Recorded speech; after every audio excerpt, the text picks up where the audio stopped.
Hi friends, I am P. Venkatraju, CJL in MLT Government Junior College, Girls Kotagalli. Now I am going to teach respiratory system functions. It is Anatomy and Physiology chapter unit number 3. నా పేరు P Venkatraju, contract junior lecturer MLT ప్రభుత్వ junior కళాశాల బాలికలు నిజామాబాద్. శ్వాస వ్యవస్థ lesson పాఠం నందు శరీర నిర్మాణ శాస్త్రం, శరీర ధర్మశాస్త్రం 3వ పాఠం చెప్పబోతున్నాను.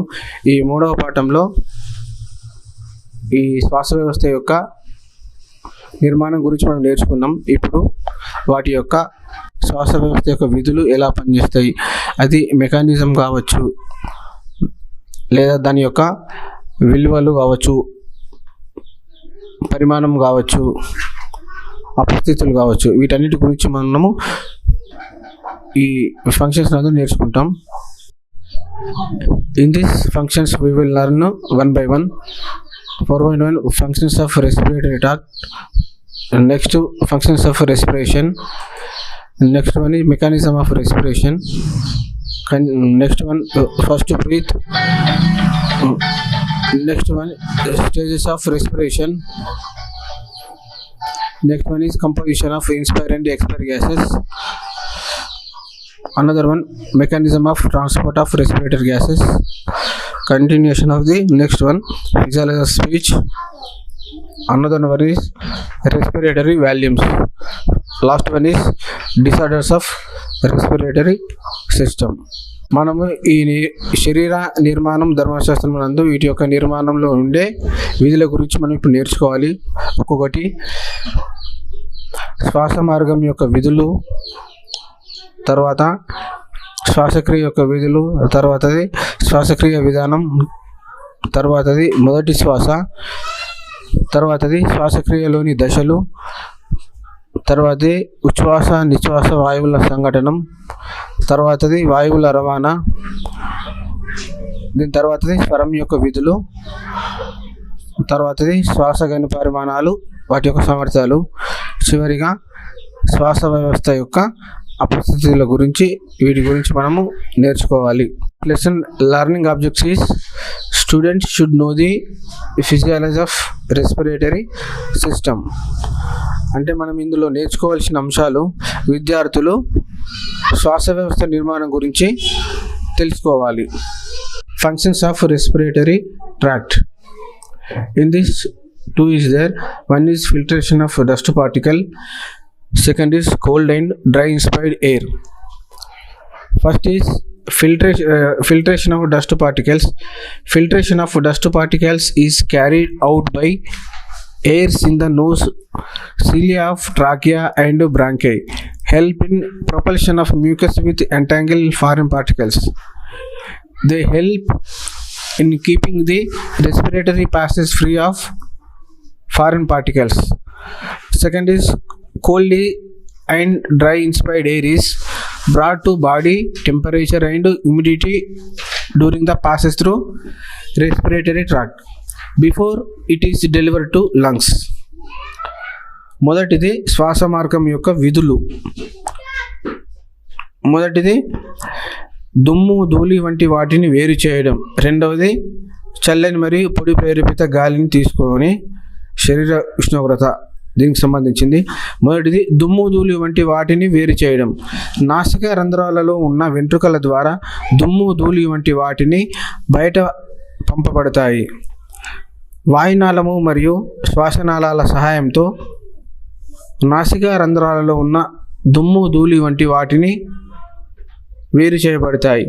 రెండవది చల్లని మరియు పొడి ప్రేరేపిత గాలిని తీసుకొని శరీర ఉష్ణోగ్రత మరియు తేమ శ్వాస మార్గం ముందు ఊపిరితిత్తులోకి పంపబడును.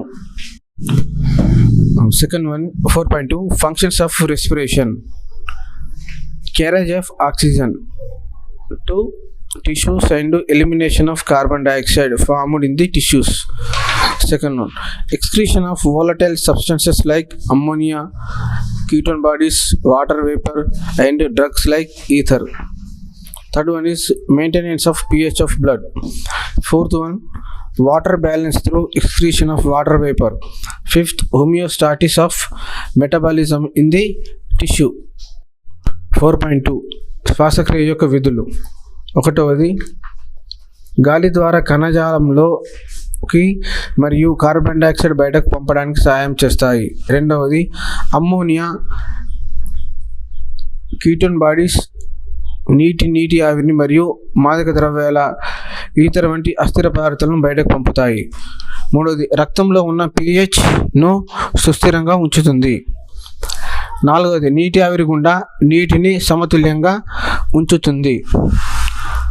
ఐదవది, కణజాలంలో జీవక్రియను సమాన స్థితిలో ఉంచుతుంది. Next 4.3 mechanism of respiration. There are 2 stages in respiration. They are, one is inspiration, second is expiration. Inspiration means breathing in. Expiration means exhalation of gases. Inspiration and expiration are brought about by the respiratory centers present in medulla oblongata. They are inspiratory and expiratory centers. Given diagram, one is inspiration, second is expiration. How it is working? Given diagram, look at the diagram. Next, mechanism of inspiration. It is an active process. Inspiration discharges the impulses rhythmically. They are carried by phrenic and intercostal nerves. They result in contraction of respiratory muscles, diaphragm and intercostal muscles. This is the mechanism of inspiration. Another one is mechanism of expiration. It is a passive process. Expiratory centers, inhibitory centers, and result in relaxation of diaphragm and intercostal muscles. In forced expiration, abdominal muscles also contract and increase the abdominal pressure to diaphragm upwards. This is the mechanism of expiration. Next 4.3 శ్వాసక్రియ విధానం అంటే mechanism of breathing. శ్వాసించడం అనేది వాయువుల వినిమయం గరిష్టంగా జరిగేటట్లు చేసే ప్రక్రియ. ఊపిరితిత్తులకు పరిసరాలకు మధ్య పీడన ప్రవణత ఏర్పరచడం వల్ల గాలి పరిసరాల నుంచి ఊపిరితిత్తుల్లోకి, ఊపిరితిత్తుల నుంచి పరిసరాలకు కదులుతుంది. శ్వాసించడం 2 దశలలో జరుగుతుంది. అవి ఉచ్ఛ్వాసం, నిశ్వాసం. ఉచ్ఛ్వాసం ఊపిరితిత్తుల్లోని పుపుస అంతర పీడనం వాతావరణ పీడనం కంటే తగ్గినప్పుడు జరుగుతుంది. అంటే వాతావరణ పీడనంతో పోల్చినప్పుడు ఊపిరితిత్తులలో రుణాత్మక పీడనం ఉంటుంది. అదేవిధంగా నిశ్వాసంలో పుపుస అంతర పీడనం వాతావరణ పీడనం కంటే అధికంగా ఉంటుంది, అనగా ధనాత్మక పీడనం అన్నట్టు. కండరయుత విభాజక పటలం ప్రత్యేక కండరాలైన బాహ్య, అంతర, పర్శుకాంతర కండరాలు పీడన ప్రవణతను ఏర్పరచడంలో సహాయపడతాయి. ఇక్కడ డయాగ్రామ్ ఇచ్చారు చూడండి. ఒకటిది శ్వాస మరియు నిశ్వాస శ్వాసక్రియ యంత్రాంగం జరిగే విధానం ఇచ్చారు. పటము 1 ఒకటి ఉచ్ఛ్వాసము, పటము 2 నిశ్వాసము. ఈ డయాగ్రామ్లో చూసినట్టయితే మనకు ఎలా శ్వాసక్రియ విధానం జరుగుతుందో క్షుణ్ణంగా అర్థమవుతుంది. మొదటి ఉచ్ఛ్వాసం గురించి నేర్చుకుందాం. పరిసరాల్లోని గాలిని ఊపిరితిత్తులోకి పీల్చడాన్ని ఉచ్ఛ్వాసం అంటారు. ఇది క్రియాశీల ప్రక్రియ. ఈ ప్రక్రియలో విభాజక పటల కండరాలు, పర్శికల మధ్య గల వెలుపలి పర్శికాంతర కండరాలు సంకోచిస్తాయి. విభాజక పటలం అనగా మధ్యచ్ఛద కండరాలు సంకోచించడం వల్ల గాలి పూర్వ పర అక్షంలో ఉన్న ఉరక్కుహర ఘన పరిమాణం పెరుగుతుంది. వెలుపరి పర్శుకాంతర కండరాల సంకోచం వల్ల పర్శుకలు ఉరోస్థి పైకి లేవడం వల్ల ఉరక్కుహరం పృష్ఠోదర అక్షంలో విశాలమవుతుంది. ఫలితంగా ఉరక్కుహర ఘన పరిమాణం, దానితో పాటు పుప్స ఘన పరిమాణం రావడం పెరుగుతాయి. ఊపిరితిత్తుల ఘనపరిమాణం పెరగడం వల్ల పుపుస అంతర పీడనం వాతావరణ పీడనం కంటే తగ్గి రుణాత్మక పీడనం ఏర్పడిన ఫలితంగా పరిసరాలలోని గాలి ఊపిరితిత్తులలోకి ప్రవహిస్తుంది. రెండవది నిశ్వాసం అంటే ఎక్స్పిరేషన్. వాయు కోశాల్లోని గాలి బయటికి విడుదల కావడాన్ని నిశ్వాసం అంటారు. ఇది నిష్క్రియ ప్రక్రియ. విభాజక పటలం వెలుపలి పర్షికాంతర కండరాలు సడలడం వల్ల విభాజక పటలం ఉరోస్థి తిరిగి యథాస్థానాన్ని చేరుకోవడం వల్ల ఉర కుహర ఘనపరిమాణం దానివల్ల పుప్స ఘనపరిమాణం తగ్గుతాయి. దీనివల్ల పుప్స అంతర పీడనం వాతావరణ పీడనం కంటే కొద్దిగా పెరుగుతుంది. దీని ఫలితంగా ఊపిరితిత్తుల నుంచి గాలి బయటకు పంపబడుతుంది. ఇదే నిశ్వాసం. 4.4 first breath. As the head of the baby comes out of the mother's womb at the start of parturition, change of temperature is felt in medulla oblongata. Inspiratory center in the medulla oblongata sends impulses to diaphragm and intercostal muscles through phrenic nerves and intercostal nerves. 4.4 మొదటి శ్వాస. తల్లి గర్భం నందు మొదట ప్రసవం జరిగినప్పుడు మొదట పాప యొక్క తల బయటకు వస్తుంది. మెడుల్లా అబ్లాంగేటా నందు ఉష్ణోగ్రతలో మార్పు వస్తుంది. అంతర పర్షుకాంతర కండరాలు ఉదర వితానం గుండా అంతర పర్షుకాంతర నాడులు మరియు నాడీ సంబంధ నాడులు పంపుతాయి. 5 stages of respiration. There are 4 stages in respiration. They are: 1 is ventilation, 2nd is intrapulmonary gas mixing, 3 diffusion, 4th one is perfusion. First one is ventilation. Ventilation refers to passes of air into and out of lungs during inhalation and exhalation. Second one, intrapulmonary gas mixing refers to mixing of inhaled air with air already present in lungs. Third one is diffusion. Diffusion refers to gas transfer across alveolar capillary membrane. Fourth one is perfusion.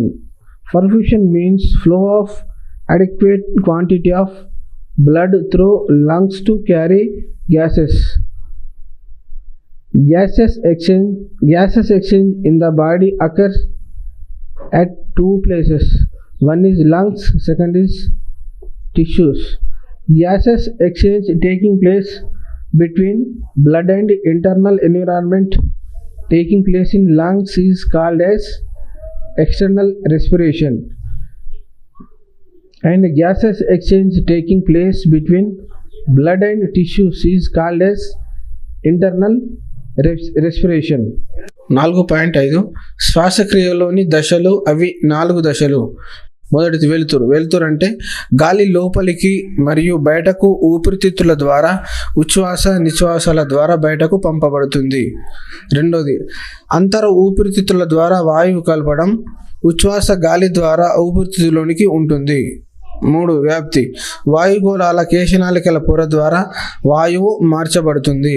4వది చిలకరింపబడట. కొద్ది మోతాదులో రక్తం ఊపిరితిత్తుల గుండా పంపబడుతుంది. వాయువుల మార్పిడి. శరీరం నందు 2 ప్రదేశాలలో వాయువుల మార్పిడి జరుగుతుంది. 1 ఊపిరితిత్తులు, 2 కణజాలం. రక్తం మరియు బయటి వాతావరణంలోని వాయువుల మార్పిడిని బయట వాతావరణం శ్వాసక్రియ అంటారు. ఇదే రక్తం మరియు కణజాలముల వాయువుల మార్పిడిని అంతర శ్వాసక్రియ అంటారు. 4.6 Composition of inspired and expired of gases.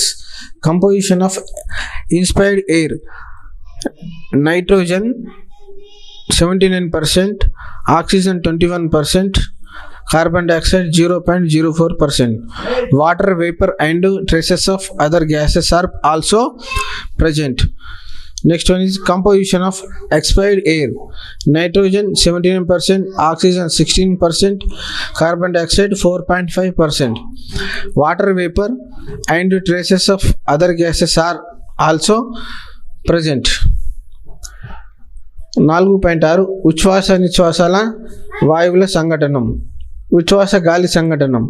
నత్రజని 79%, ఆక్సిజన్ 21%, కార్బన్ డైఆక్సైడ్ 0.04%, నీటి ఆవిరి మరియు కొన్ని రకాల వాయువులు కూడా ఉంటాయి. నిశ్వాస గాలి సంఘటనం. నత్రజని 79%, ఆక్సిజన్ 16%, కార్బన్ డైఆక్సైడ్ 4.5%, నీటి ఆవిరి మరియు కొన్ని రకాల వాయువులు కూడా ఉంటాయి. 4.7 mechanism of transport of respiratory gases. Mechanism of transport of oxygen. Hemoglobin combines with oxygen to form oxyhemoglobin. It is a reversible combination. At the tissue level, oxygen released and hemoglobin and losing oxygen is called as reduced hemoglobin. Mechanism of transport of carbon dioxide. Under normal conditions, only little carbon dioxide is transported in dissolved state as H2CO3. Majority of carbon dioxide is transported by blood as bicarbonate. When carbon dioxide enters blood, chloride ions enter red. When carbon dioxide escapes from blood, chloride ions leave the red cells, enter plasma and combine again with nation. This is called as chloride shift. Chloride shift, the major mechanism of transport of carbon dioxide. 4.7 వాయువుల రవాణా. మొదటిది oxygen రవాణా. సుమారు 97% ఆక్సిజన్ను రక్తంలోని ఎర్ర రక్త కణాలు రవాణా చేస్తాయి. ఎర్ర రక్త కణాలలో హిమోగ్లోబిన్ అనే ఇనుమును కలిగిన ఎరుపు రంగు వర్ణకం ఉంటుంది. ప్రతి హిమోగ్లోబిన్ అణువు 4 ఆక్సిజన్ అణువును రవాణా చేయగలుగుతుంది.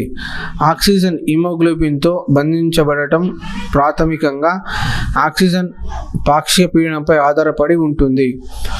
ఊపిరితిత్తులలో ఆక్సిజన్ పాక్షిక పీడనం అనగా ఆమ్లజని తన్వత ఎక్కువగా ఉంటుంది.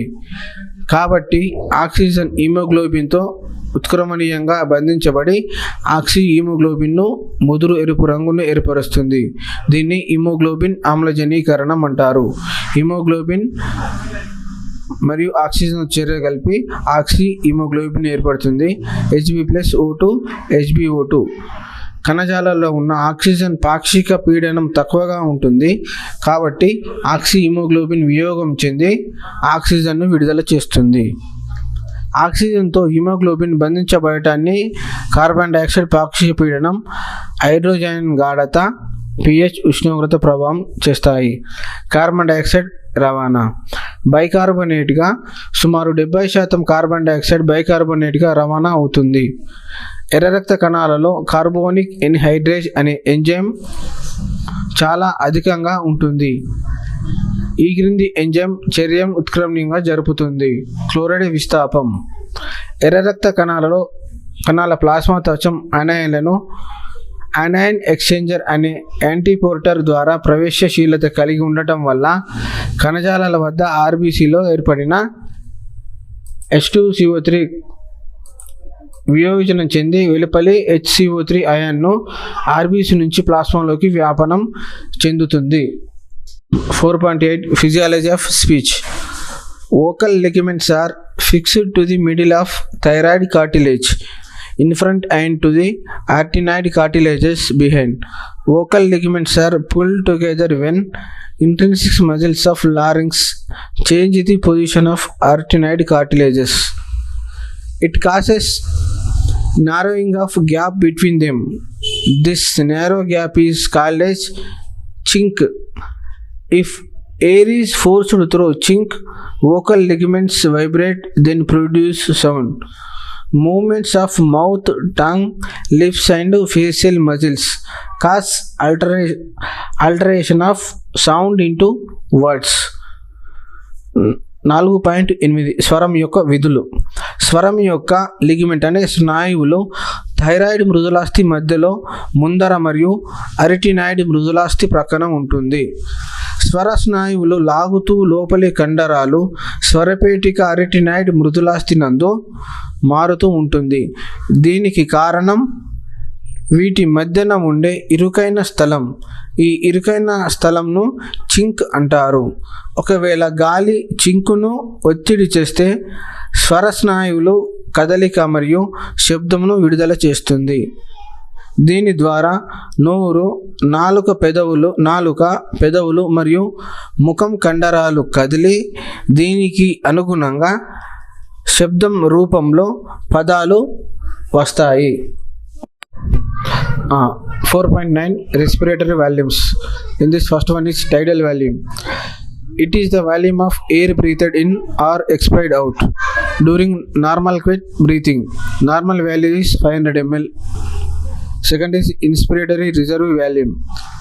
It is the volume of air which is inhaled above tidal volume in forced inspiration.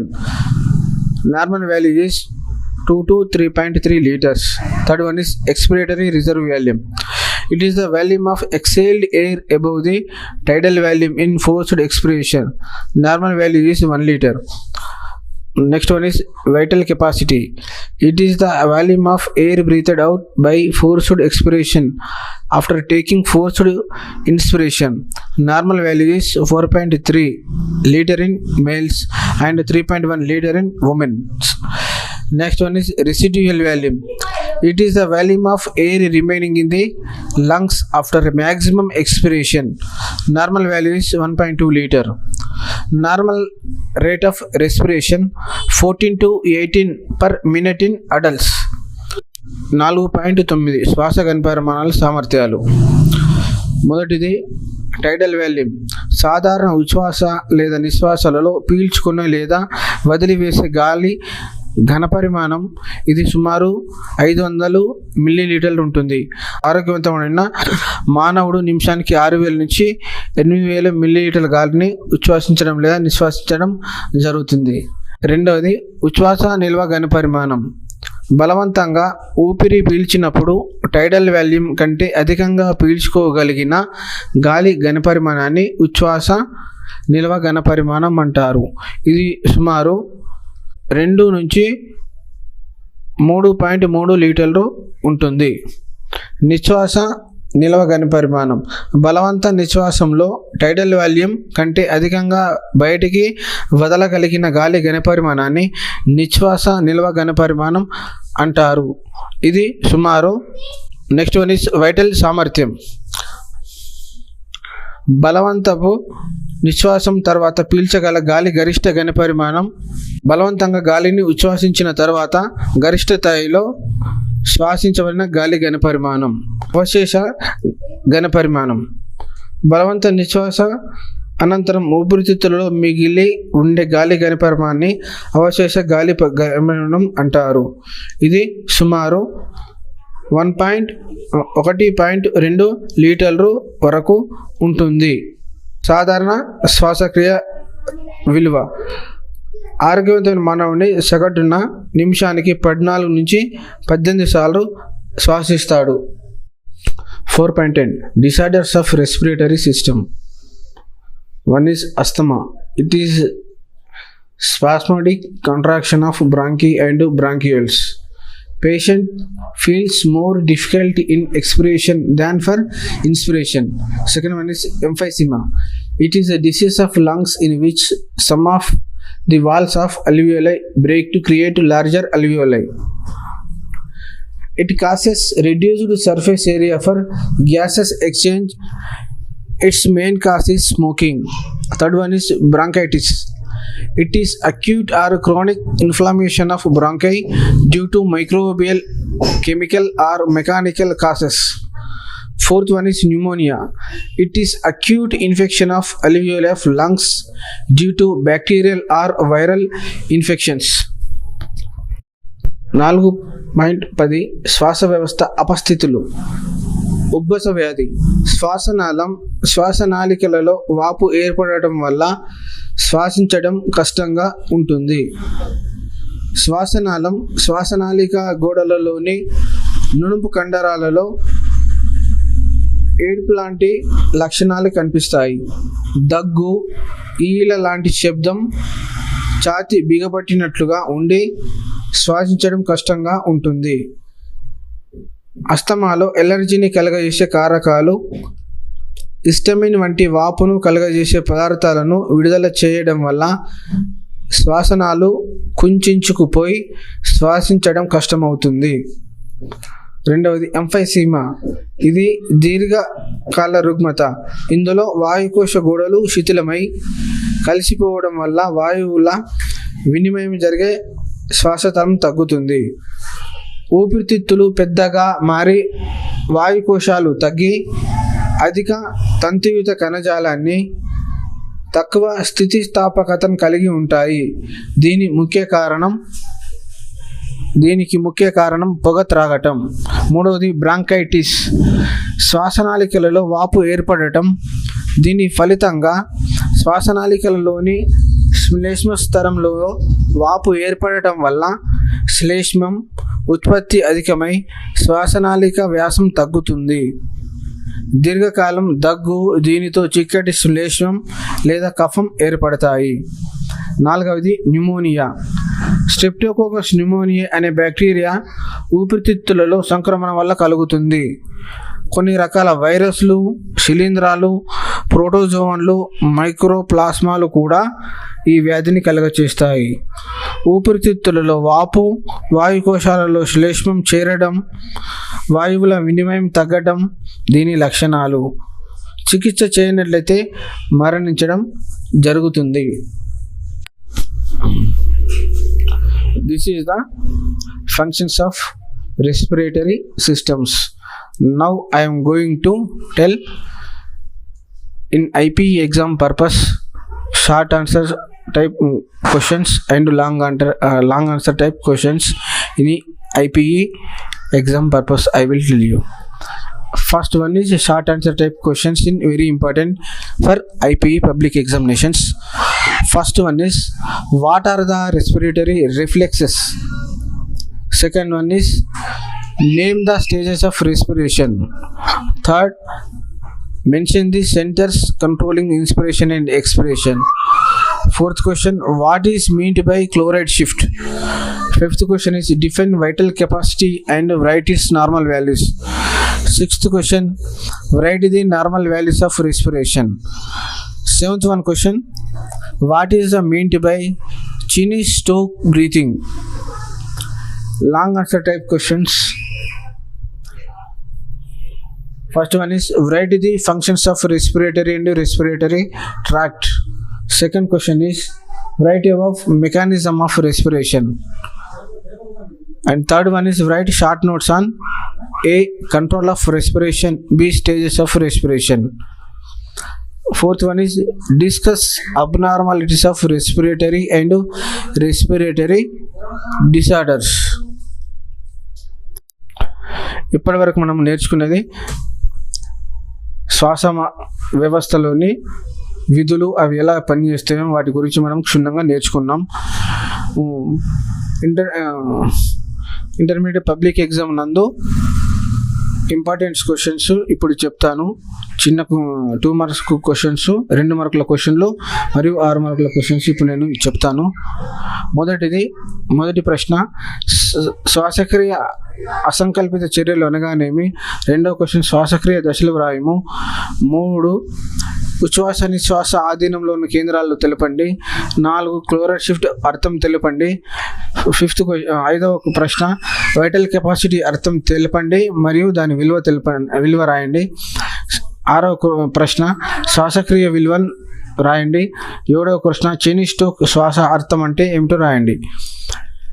6 మార్కుల ప్రశ్నలు. మొదటిది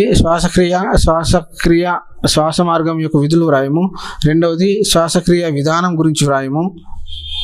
మూడవది ఈ క్రింది వాటి గురించి వ్రాయము. మొదటిది ఏ శ్వాసక్రియ అధీనం, బి శ్వాసక్రియ దశలు. నాలుగవది శ్వాసక్రియ అసాధారణ మరియు శ్వాసక్రియ యొక్క అపస్థితుల గురించి వ్రాయండి. All the best. Thank you for all.